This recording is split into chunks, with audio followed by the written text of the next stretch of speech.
वहाँ जागृत हो जाएंगे। आप बोलिए 4:30 बजे का समय था, 4:30 बजे फिर जागृत हो जाएंगे वहाँ। तो कितने पलों का खेल है, कितने क्षण का खेल है। इतने को हम इस माया के प्रभाव से भारी समझे हुए हैं। ब्रिज में धाम धनी अक्षराती श्याम सुंदर के तन में आवेश रूप से जो लीला कर रहे थे, उस स्वरूप के प्रति प्रेम तो था, लगाव तो था, अटूट लगाव था, अटूट प्रेम था, लेकिन स्वरूप की पहचान नहीं थी। रास मंडल में अपने संबंध और स्वरूप की पहचान तो हो गई थी, घर की पहचान वहां भी नहीं थी। अब इस जागने के ब्रह्मांड में अपने निस्वत, अपने संबंध, अपने प्रीतम और अपने आत्म स्वरूप की श्रृंगार शोभा, अपने धाम और धाम में अपने खुद निज लीलाओं का ज्ञान इस वाणी से धामधनी ने बड़ी कृपा करके, इनायत करके, खेल इनायत करके, कृपा करके ये पहचान, ये समझ करवाई कि नहीं, तुम सुरता रूप से यहाँ आए हो, सुरता तुम्हारी इसमें तल्लीन हुई है कि यहाँ से सुरता वापिस उसके अपने इस निज लीला में लगाना पा रही है। तुम्हारी लीला ऐसी है, इतना आनंद परमधाम के 25 पक्षों में किस पक्ष में, कहाँ और कब तुम उस लीला में विलास करते हो, सब बातें इस वाणी से स्पष्ट कर दी। याद करो जो कहा, मैं सब पीछे का प्रसंग आया इसमें। धाम कह रहे थे तुमने जिद करके मांगा था, मैंने तुम्हें रोका था। अनेक बार मना करने पर भी जब तुम नहीं माने, तब तुम्हारे चित्त के काम ये खेल दिखाना पड़ा। ये कहने के लिए है सुब्रता जी, प्रीतम धाम धनी ही खेल देखने की, ब्रह्मात्माओं के दिलों में खेल देखने की इच्छा उत्पन्न करते हैं। वो ही इतने लगन पैदा करते हैं, इतने जिद करवाते हैं। ईश्वर मुनि के हुक्म से ही हुआ है, उनके हुक्म से ही सुशक्ति है, उनके हुक्म से ही जागनी है। बिना धनी की कृपा के न जागनी है न सुशक्ति है।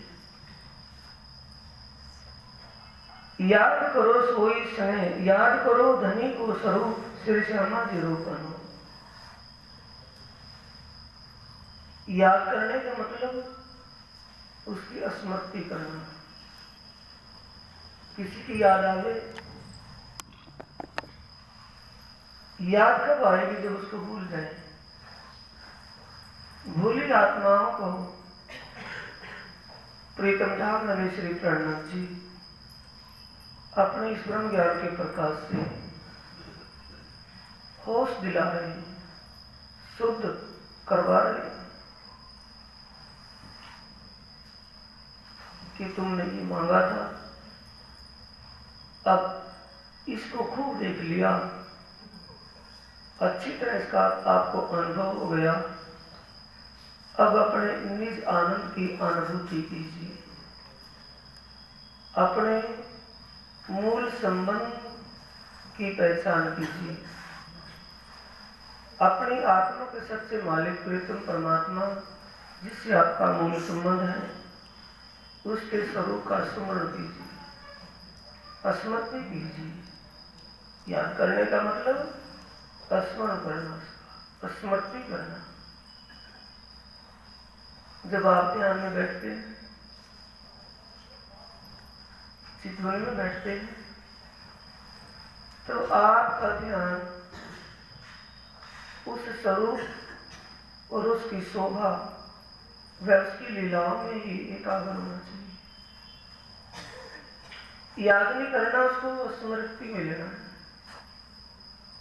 अपना उसका ध्यान चिंतन करके उस निज आनंद की अनुभूति करनी है, अनुभव करना है।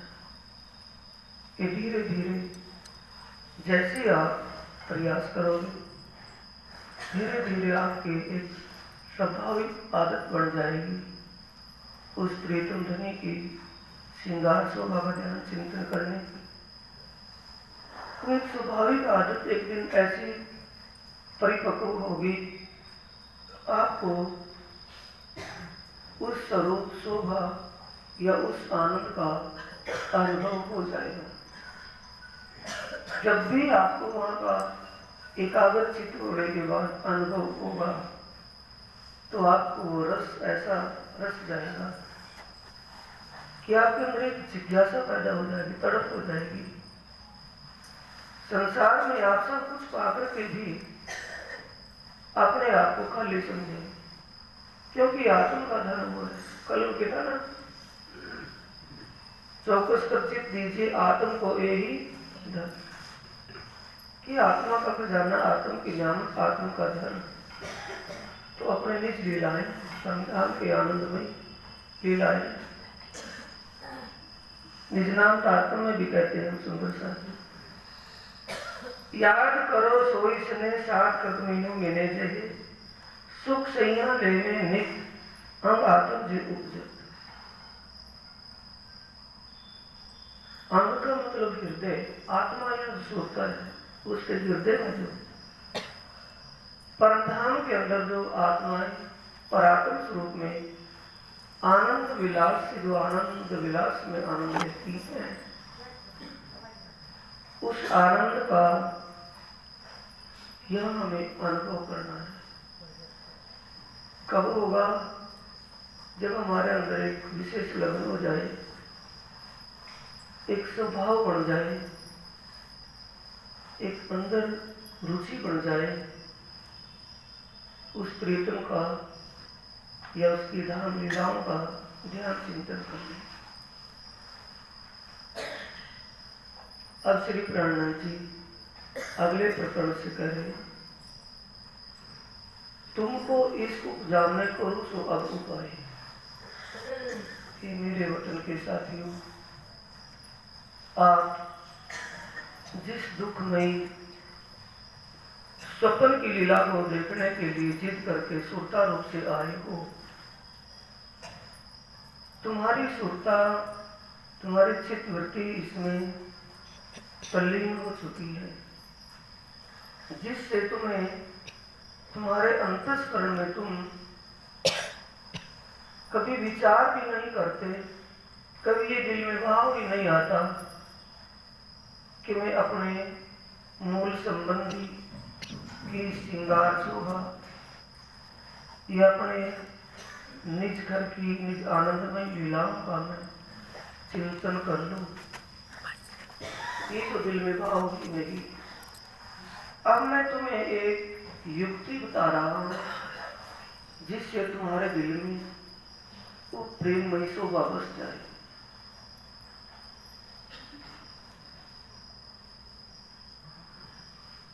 इसको बुझाने का मतलब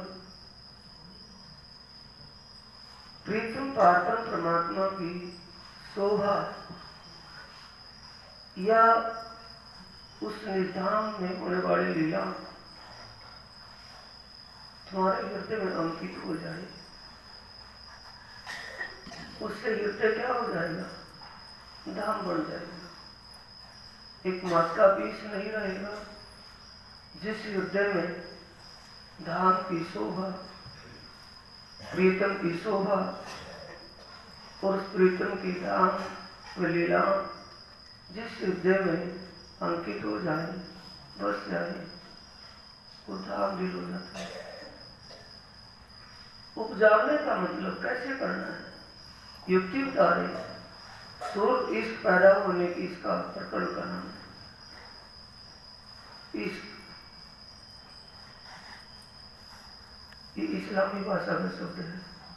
प्रेम अपने हिंदी भाषा से कहते हैं। प्रेम ही परमात्मा है, परमात्मा ही प्रेम है। प्रेम ब्रह्म दो एक, दोनों जुड़े मिला है। ये बिल्कुल सत्य है। वाणी में जो कहा है उसकी साक्षी सुखदेव जी दे रही है भागवत को। सुख व्यास कहीं भागवत में, प्रेम न निर्गुण पास, प्रेम बसे ब्रह्म सृष्टि में, जो खेले ब्रिज और रास।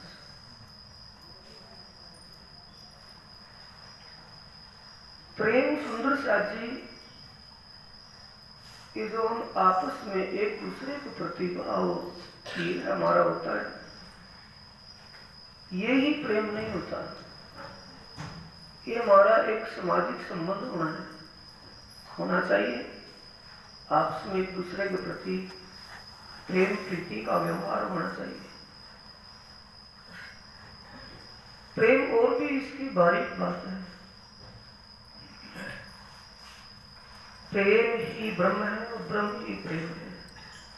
Love is God, God is love. ब्रह्म आत्माओं के अंदर प्रेम बसे ब्रह्म सृष्टि में, जो के लिए ब्रिज हो रहा है। ब्रिज की गोपियाओं की जिन गोपियाओं के तनों में परमधाम की सुरता विराजमान थी, परमधाम की आत्मशक्ति विराजमान थी, उनके हृदय में क्या बसा हुआ था सुंदर सा। आप चर्चाओं में सुन भी चुके हैं, सुनने को भी मिलता है रोज। कोई चर्चा ऐसी होती है जिसमें ये बातें नहीं आती होंगी। गोपियां ब्रज के अंदर कदीमी से रह रही थी, पहले से ही थी।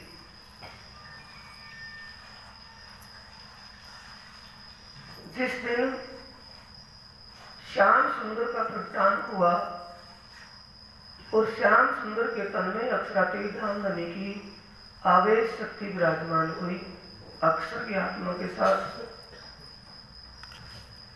जिन चाहा देखो प्रेम से सो सूरत धनी काले आवेश, नंदघर की ओर प्रवेश।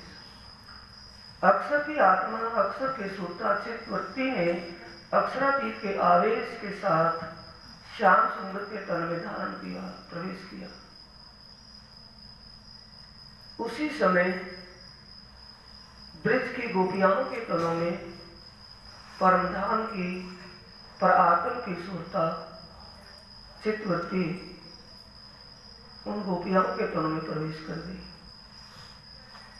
सुबह जब ये पता चला कि नंद के घर एक बच्चे का जन्म हुआ है, तो सभी ब्रजवासी वो 5000 साल पहले का जिक्र साथियों, किसी के दुख को अपना दुख मानते थे लोग, दूसरे के सुख को अपना सुख मानते थे। सभी इसी बात से पीड़ित थे कि नंद बाबा के घर कोई भी औलाद अभी तक नहीं है। जब सबको ये पता चला कि नंद के घर एक लड़के का जन्म हुआ है, तो सभी ब्रजवासियों के दिलों में खुशियां छा गई। उमंग उमंग में सभी बधाई देने के लिए नंद घर आए। और वो गोपियां जिनके तनों में परमधाम की आत्मशक्ति विराजमान थी, उनके दिलों में उस वक्त ये चल रहा था, हम कब मिलसी अपने धनी। वाणी से है वैसे प्रकट वाणी में ये शब्द आता है, जो नींद में देखिए सुपन। प्रकाश हिंदुस्तानी का प्रकरण 37वां प्रकट वाणी का, उसमें एक चौपाई आती है, जो नींद में देखिए सुपन, यह उपजे हम ब्रज वधूजन, उपजत ही मन आशा, हम कम मिलसी अपने धनी। सुरता गिर गई ना, बैठी तो धनी के चरणों में है वहां। अभी वो 4:30 बजे का समय है जब सुरता इस खेल में लगी और सुरता खेल देख करके वापस रुक जाएगी, तब तक ये स्थिति 4:30 बजे की रहेगी। आत्माओं के दिलों में, उन गोपियाओं के दिलों में जब ये हलचल हुई कि हम कब मिलसी अपने धनी, ध्यान करने की बात है साथियों। गोपियां तो पहले से उन घरों में रह रही थी, ग्वालों के घरों में, बाल बच्चेदार भी थी, शादीशुदा भी थी, किशोर अवस्था की बीती, बाल अवस्था की बीती, बाल अवस्था, किशोर अवस्था और एक गृहस्थ अवस्था में, शादीशुदा अवस्था में जिन गोपियाओं के तनों में, जिन आती है ना बात में गिने मिने जिन गोपियाओं के तनों में परमधाम की आत्म शक्ति विराजमान थी, उन्हीं के दिलों में ये भाव बन रहा था, अंदर से ये अंदर एक ज्वाला जग रही थी कि हम कब मिल सी अपने नहीं मिलने की उत्कंठा थी दिल। तो ये भाव किसका है? आत्मा का या गोपी का? गोपी नाम जीव का है, और जीव उस तन में है, वो गोपी है, ना कि आत्मा गोपी है। आत्मा का भाव तो तब उसका भाव बदल गया तो वो पहले बड़ा है। जीव वृत्ति नहीं हुई, जीव वृत्ति से आत्म वृत्ति में बात आ गई कि हम कब मिलते अपने नहीं। वो उन ग्वालों के घर में रह रही है, उनके तन के धनी तो वो ही है। और जिन किशोर अवस्था की गोपियाओं का जब शादी भी नहीं हुई तो उनका धनी वहां कौन था? जो बच्चियां हैं, बालिकाएं हैं, अभी शादीशुदा भी नहीं, बालिकाएं हैं, वो उनके दिलों में भी ये भाव। तो दिलों के अंदर भाव आत्मा का है। जैसे ही वो नंद के घर आई, नंद के घर फिर चौपाई सिद्ध करती है प्रगटवाणी की, बाल चरित्र लीला जोवन। चरित्र कौन सा किया? एक बालकों जैसा रोने का। श्याम सुंदर इतने चिल्लाए, इतने रोए, तो ऐसे मुहूर्त, ऐसे शुभ घड़ी में ऐसा कोलाहल हो तो सबका ध्यान उस शोर की तरफ जाएगा कि कौन रो रहा है, कि वही बच्चा जिसका जन्म हुआ है। जिन गोपियाओं के कनों में परमधाम की आत्म शक्ति विराजमान थी, उनकी दृष्टि जब उस श्याम सुंदर के ऊपर पड़ी तो उनको कौन सा स्वरूप दिखाई दे रहा था? किशोर। ये तो लीला है किशोर सैया सुख लेवे अति। वो परमधाम की लीलाओं के साथ अक्षरातीत धामनी पारब्रह्म श्री राज जी अपने परमधाम की लीलाओं सहित साक्षात दर्शन दे रहे थे उनको। जैसे वो पहले दिन पहली बार उस स्वरूप, किशोर स्वरूप और उनकी किशोर लीलाओं का दीदार दर्शन हुआ तो उनका दिल आकर्षित हो गया, उनका दिल खींच गया उसी लीला में। घर में जाती हैं तो घर में उनका मन नहीं लगता। ये स्थिति होती है सुंदर साथ जी, इसी तो प्रेम कहा है। उनके दिल में कौन समाया है? प्रेम स्वरूप परमात्मा या कोई दुनिया का इंसान? भी बालक बच्चे तो उनके भी उस श्याम सुंदर से भी अच्छे सुंदर सुंदर बच्चे होंगे। बाल बच्चोदार थी ना, तो उसी बच्चे को क्यों उन्होंने अपने दिल में बसाया? बच्चा नहीं, वो स्वरूप जो सामने दिख रहा था। नंद बाबा, यशोदा माता, देव देवकी, ग्वालों को, ब्रजवासियों को एक बालक छोटा सा दिखाई देता था। सिर्फ जिन गोपियाओं के तनों में परमधाम की आत्मस्फूर्ता थी, उन्हीं को ही किशोर स्वरूप और किशोर लीलाओं के दर्शन होते थे। तो सुत व्यास जी ने भागवत में जो वर्णन किया है, उनके वक्तव्य में जो ये बात आई है, प्रेम बसे ब्रह्म सृष्टि में जो खेली ब्रजोर, तो प्रेम स्वरूप समझ गए क्या होता है? अक्षरातीत परब्रह्म परमात्मा का स्वरूप शोभा और उनकी लीला। परमधाम के अंदर जो 25 पक्ष में लीला हो रही है, 25 पक्ष क्या चीज है? उस परब्रह्म परमात्मा के दिल का प्रकट रूप है। हम अपने दिल में कोई बात लिए बैठे रहें, उसको प्रत्यक्ष ना करें तो दिल की बात जाहिर नहीं हो पाती। उन्होंने अपने आनंद की लीला से अपने दिल की बातों को जाहिर किया, दिल की लीला को प्रकट किया है 25 पक्षों की लीला में। इसलिए वहां आनंद और प्रेम की लीला। उस आनंद और प्रेम की लीला और उस लीला को, लीला करने वाले लीलाधारी को दिल में बसा लिया, तो कौन बसा उनके दिल में? परमात्मा की शोभा या कुछ और? परमात्मा की शोभा और परमात्मा की लीला दिल में बस जाना, क्या बस गया? प्रेम बसे ब्रह्म सृष्टि। अब तो समझ में आ गया होगा। वही प्रसंग सामने आया पर तुमको इश्क उपजाने करो सो अब उपाय। ये मेरे वतन के साथियों, ब्रज लीला में आपको थोड़ी सी झलक अक्षरातीत ने अपने परमधाम की लीलाओं को अपने स्वरूप के साथ जो दिखाई, आपकी चित्त वृत्ति सुता उन लीला में लग गई। घर में अकेले होती है तो घर का काम जो करती है, काम में उसका ध्यान नहीं होता, उस लीला में ही ध्यान रमण करता है। दूसरी कोई भी सखी, कोई गोपी पड़ोसन आकर के आती है तो बातें कौन सी करती है? आप बीती। जैसे उसके साथ घटना घट रही है, जैसी स्थिति उसकी अंतर्मन की बन रही है कि घर में मन नहीं लगता। मन किसने हरण कर लिया? नहीं, उन्हीं के स्वरूप में लग गया। अब प्रेरणा जी कहती है, मैं भी तुम्हारी वो स्थिति बनाना चाहता हूं जैसे पहले ब्रज में थी। ब्रज की लीला में जो स्थिति तुम्हारी थी वही अब हो जाए तो शायद ही तुम अपने उस प्रीतम परब्रह्म परमात्मा को प्राप्त कर लोगे। ये स्थिति हो जाएगी। इत ही बैठे घर जागे था पूर्ण मनोथ हुए सबका।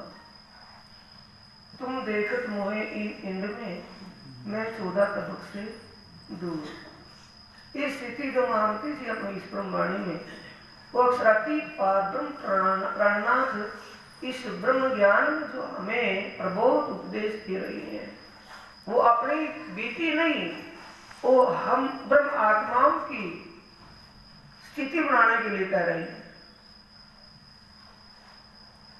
अक्षरातीतांग में श्री प्राणनाथ जी अपने वृत्तांत, अपनी बीती बात से हमारी स्थिति उसी स्थिति में बनाना चाह रहे हैं।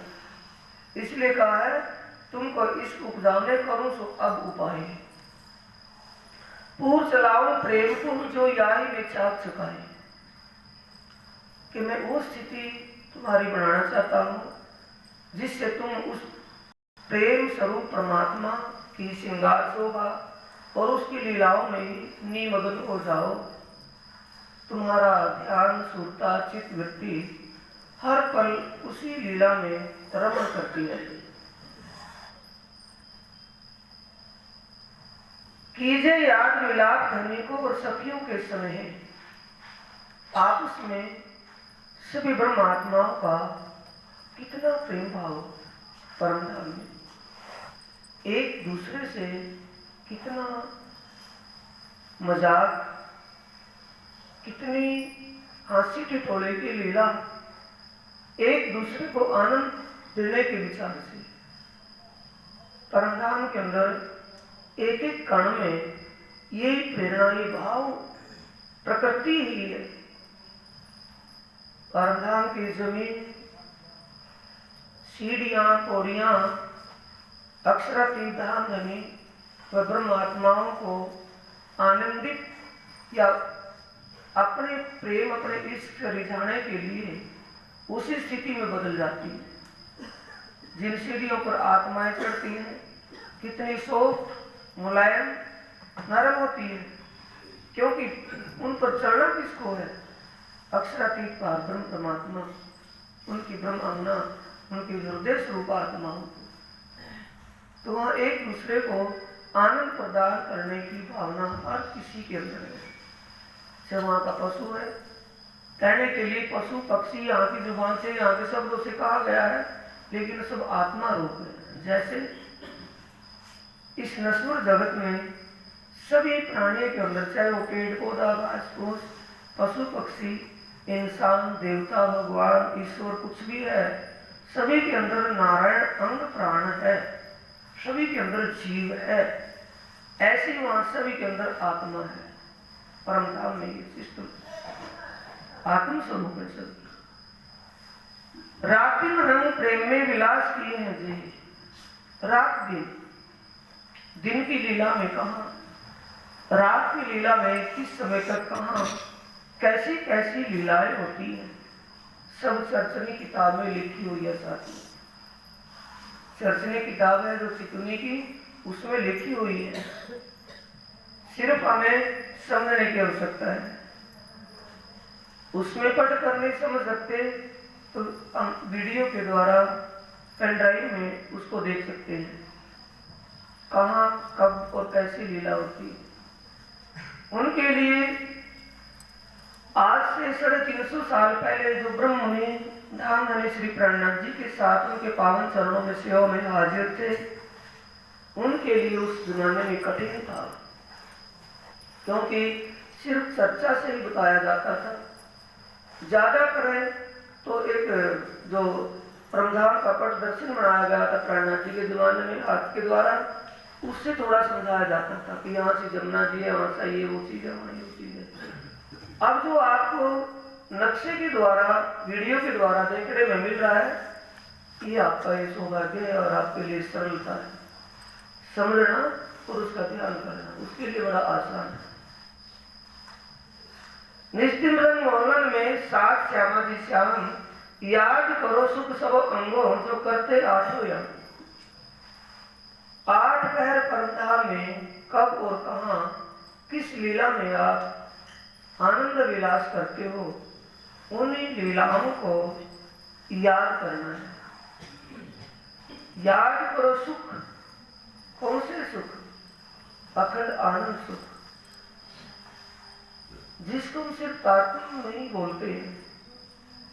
आयो आनंद अखंड घर को अक्षरातीत भरता, उससे पहले बोलते हैं जब ये सुख अंग में आवी तब छूट जाए विकार। कौन से अंग, कौन से सुख? वो आत्मीय सुख, परमधाम का आत्मीय आनंद। जब हमारे अंग कहते हैं गुजराती भाषा में हृदय को, रुदा भी कहते हैं हृदय को।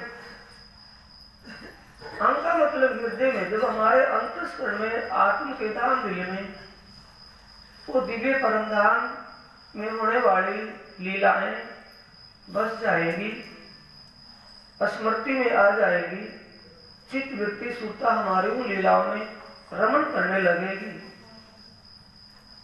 यही अपनी जागनी जो याद आवे निज सुख। अपने आत्माओं के आत्मीय सुख जब हृदय पटल पर चढ़ जाएंगे, पहले उनको समझना है। चितवनी ग्रंथ के द्वारा, चर्चनी ग्रंथ के द्वारा या परमधाम का पट दर्शन उसके द्वारा या पेनड्राइव में वो वीडियो के द्वारा, एलसीडी में, एलडी में या टीवी में कहीं भी कैसे भी चला करके देख सकते हैं।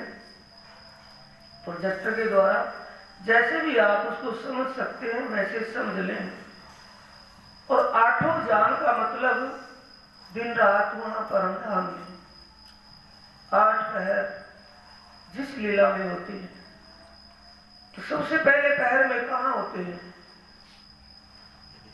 बोलते तो शब्दों में, लेकिन सुंदर साथ जी जानते हैं, बोलो अगला शब्द, मानते नहीं। जानते तो हैं, मानते नहीं। तीसरी भूम की जो प्रसाल और बड़े दरवाजे विशाल, धनी आवत है उठ पहला पैर शुरू हो गया 6 बजे से। कहाँ से उठ करके आते हैं और कहाँ आते हैं, कहाँ से उठ करके चलते हैं, कहाँ होकर के कहाँ आ जाते हैं। ये सारी बात चर्चनी में लिखी हुई किताब। 5वीं भौमरंग प्रवाली मंदिर में विश्राम की लीला कर रहे थे, ना कि वो सो रहे थे। आप ही सोचिए, अगर परमात्मा सो गया तो दुनिया का क्या हाल होगा? परमात्मा सो गया, देर से उठा तो दुनिया में क्या होगा? वो लीला मात्र है उनकी। लीला करते हैं, भोजन प्रसाद की भी लीला है, ना कि वो भूख लगती है अभी खाने को चाहिए।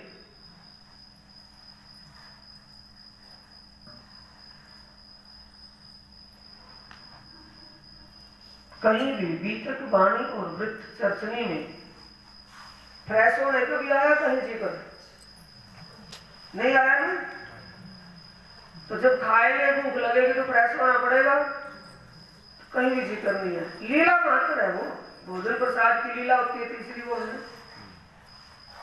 साल पर ब्रह्मात्माएं पहली भूमि में रसोई की हवेली में चबूतरे पर या दैलानों में भोजन लीला करती हैं। वो परम धाम की जो कैसेट है उसमें बड़ा सुंदर दिखाया हुआ है, सुंदर सा बहुत मेहनत करी है उस कैसेट को तैयार करने में। परम धाम की कैसेट तैयार करने में विद्वानों ने बहुत मेहनत करी है। ये राज्य ने असीम कृपा करी उनको, उनकी बुद्धि में वो बातें दी और वाणी के अनुसार वो सीन तैयार करेगी। बड़ी मेहनत और बड़ा समय भी लगा, पैसा भी खर्च हुआ और मेहनत भी हुई। ये सुंदर साथ के भविष्य के लिए राज्य ने करवाया। सुबह सुबह आत्माएं आती हैं तीसरी भूमि की पड़साल पर। बड़ी लंबी दैलान है, 10 मंदिर की लंबी। ठोर बड़े दरवाजे का दरवाजा, मतलब ठोर तो बड़ी है, खुली है, 10 मंदिर की लंबी, 2 मंदिर की चौड़ी और पीछे 4 मंदिर का लंबा दैलान और फिर चबूतरा। सब आत्माएं इस पर आकर के विराजमान होती है। कहीं भी है, कोई छज्जो, कोई जालियो, कोई मैलो, कोई मालियो, सब आ जाती है वहां से। पशु पक्षी का मुजरालय में उस सीन में दिखाया गया है, उस वीडियो में चांदनी चौक में सभी पशु पक्षी परमधाम के यानी कि विशेष आकर के खड़े हो जाते हैं। अपनी पूरी सेना के सैनिक वहां आकर के खड़े हो जाते हैं राज्य का दर्शन करने के लिए। राज्य का दर्शन करते हैं सभी सेना के सैनिक का मतलब है परमधाम के कितने पशु पक्षी आमंत्रित हैं।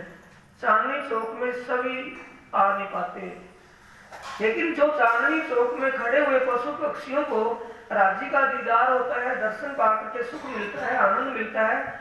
ओ ही सुख, ओ ही आनंद, वो दूसरे पशु पक्षी जहां कहीं भी हैं उनको भी वही आनंद उस समय मिलता है। उनको भी राज्य का दीदार वही होता है और वही उनको आनंद विलास में डूब जाते हैं। सभी को कहीं भी है वो।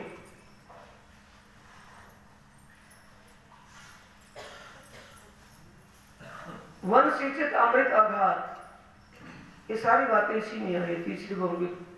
सिर्फ हमने उसको क्या बताया था, 6 प्रकार की भक्ति बताई थी। 1-2 भक्ति शरीयत की आई है, कर्मकांड की। कर्मकांड की भक्ति में एक देखा देखी की है, बिना समझ के वैसे ही बेड़ा चाल में चल दे। चींटी हार ऊंट कतार, जिसको वाणी में प्राणनाथ जी ने कहा।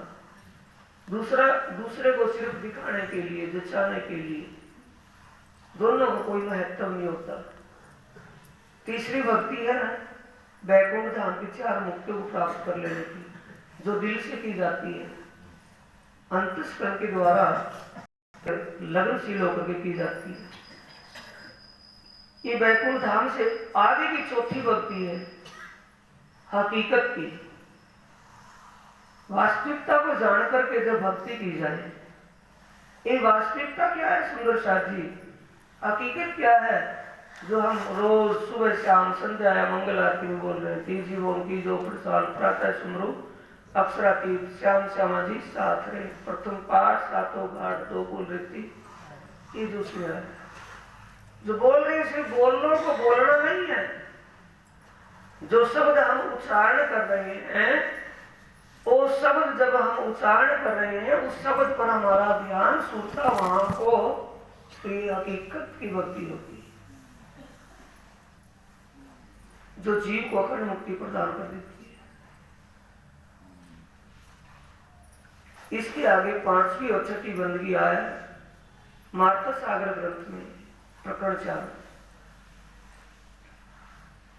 इसके आगे की भक्ति रूहानी और 6ठी बंदगी है, जो आत्मीय भक्ति, आत्मीय बंदगी कहा है।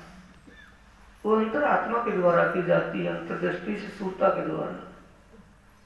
उसको कोई नहीं जान पाता कि इसका ध्यान सुरता कहाँ लगी है, और वो किसी को जचाने के लिए नहीं, जिसको उसका रस लग जाता है वो किसी को दिखाने के लिए ध्यान में नहीं बैठता। वो एकांत में, एकाग्रता में जहाँ भी होता है उसका ध्यान, जब उसकी ऐसी स्थिति बन जाती है, ऐसी अवस्था में हो जाता है, फिर वो जहां भी जैसी भी अवस्था में है उसकी चित्त वृत्ति, उसकी सुरता वहीं रमण करती है।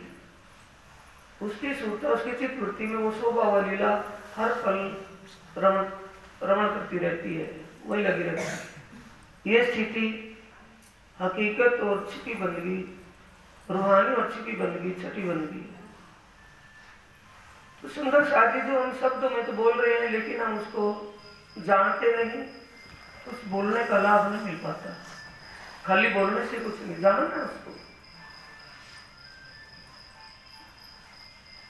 9:30 बजे तक की लीला पड़साल पर होती है, फिर उसके बाद तीसरी भूमि की पड़साल पर ही 11:30 बजे, 11:30, 11:15, 11:30 बजे भोग प्रसाद की लीला होती है। प्रसाद भोग प्रसाद आरोहण की लीला करते हैं। फिर 12 बजे विश्राम में लीला होती है। सभी आत्माएं पहली भूमि में रसोई की हवेली में डहलानों में भोजन प्रसाद जिम करके राज्य के चरणों प्रणाम कर और पान बीड़ा लेकर सभी अपनी मनसाई जगहों में